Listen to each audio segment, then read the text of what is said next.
मित्रों नमस्कार। आप लोगों का बहुत बहुत स्वागत है। मित्रों, जैसा कि आप जानते हैं कि इस समय हमारे देश में यूजीसी के एक नियम को लेकर तरह तरह की चर्चाएं चली आ रही हैं। तो आइए उसके बारे में मैंने भी कुछ समझने का प्रयास किया। तो हमने जी न्यूज़ देखा। तो जी न्यूज़ में चूँकि अपने जानते हैं कि देश का प्रतिष्ठित चैनल है, विश्वसनीय है, तो उसमें जो बातें हमको पता चली वो मैं आपको साझा करने जा रहा हूँ। तो सबसे पहले आपको ये बतावें कि ये जो नया नियम जो केंद्र सरकार द्वारा बनाया जा रहा है, ये जो है माननीय सुप्रीम कोर्ट के निर्देशों के अनुपालन में केंद्र सरकार द्वारा बनाया गया है। दूसरी बात, इसमें जो यूजीसी का एक नियम है जिसको समानता के अधिकार के खिलाफ बताया जा रहा है। मित्रों, उच्च शिक्षा संस्थानों में समानता को लेकर नियम बनाया गया है जिसे भेदभाव से भरा बताया जा रहा है।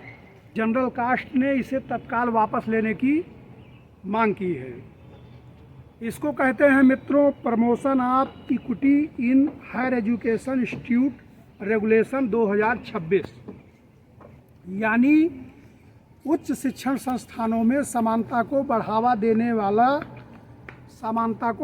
देने वाले नियम जो हर कॉलेज और विश्वविद्यालय पर लागू होंगे। जातिगत भेदभाव का जो डिफिनेशन है वो ये है कि जाति के आधार पर किसी के साथ अनुचित व्यवहार करना।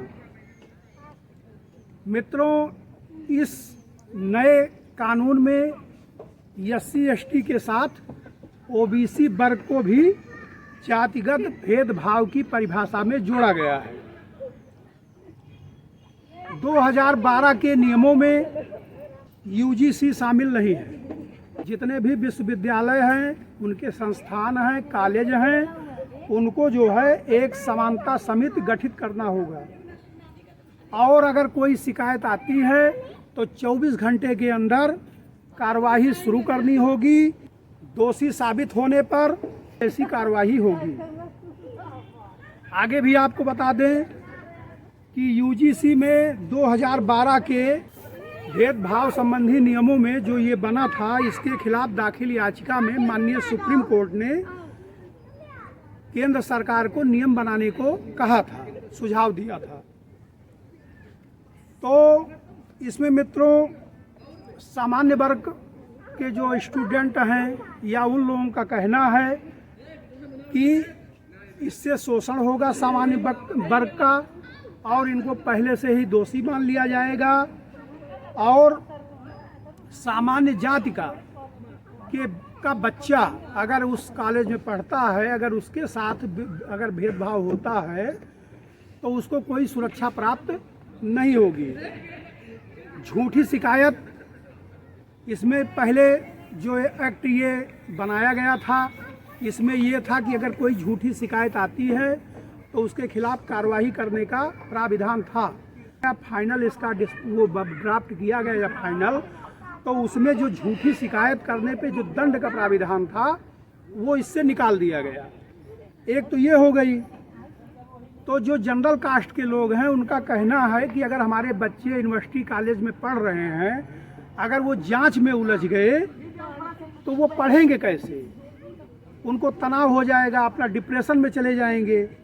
दूसरी बात मैं आपको बता रहा हूँ, पिछले साल फरवरी में ड्राफ्ट व जो अंतिम संस्करण है उसमें कई बदलाव कर दिया गया।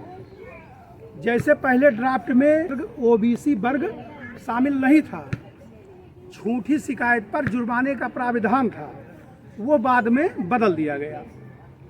तो अब कुल मिला के सारी बातें आपके सामने हैं। जहां तक माननीय सुप्रीम कोर्ट का प्रश्न है, मैं जरूर इस विषय में केंद्र सरकार से कहना चाहता हूं, कॉमन सिविल कोड के बारे में भी सुप्रीम कोर्ट का निर्देश है, उस पर अमल क्यों नहीं किया गया?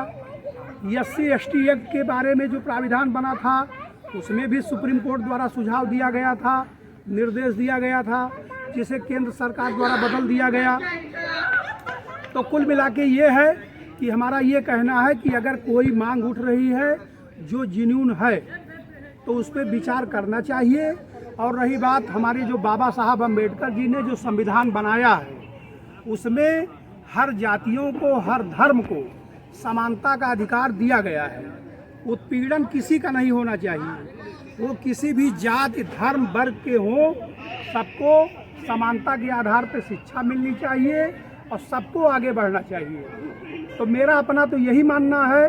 बाकी आप लोगों की क्या राय है वो आप कमेंट करके बतावें।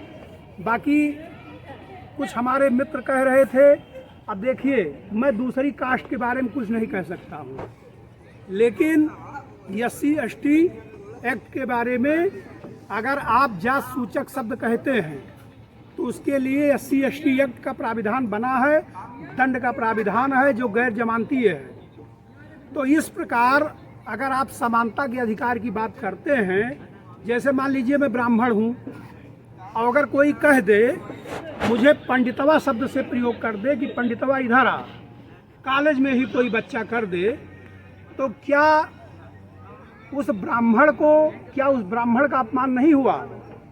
तो कोई भी किसी जाति का हो, उसको असभ्य व्यवहार के साथ किसी को पेश आने का अधिकार नहीं है, चाहे वो मैं हूँ, चाहे वो आप हो, चाहे वो किसी धर्म और जात का हो।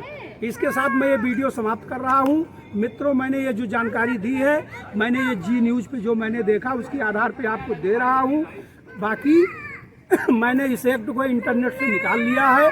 आज मैं उसका अध्ययन करूँगा। अध्ययन करने के बाद जो उसका कानूनी पहलू होगा, उसका जो रूप होगा, एक भारत का नागरिक होने के नाते और एक वकील होने के नाते मैं उसको निष्पक्ष रूप से आपके बीच में ज़रूर रखूँगा। इसके साथ आप सभी को वीडियो देखने के लिए नमस्कार, धन्यवाद, शुक्रिया, आदाब, थैंक यू।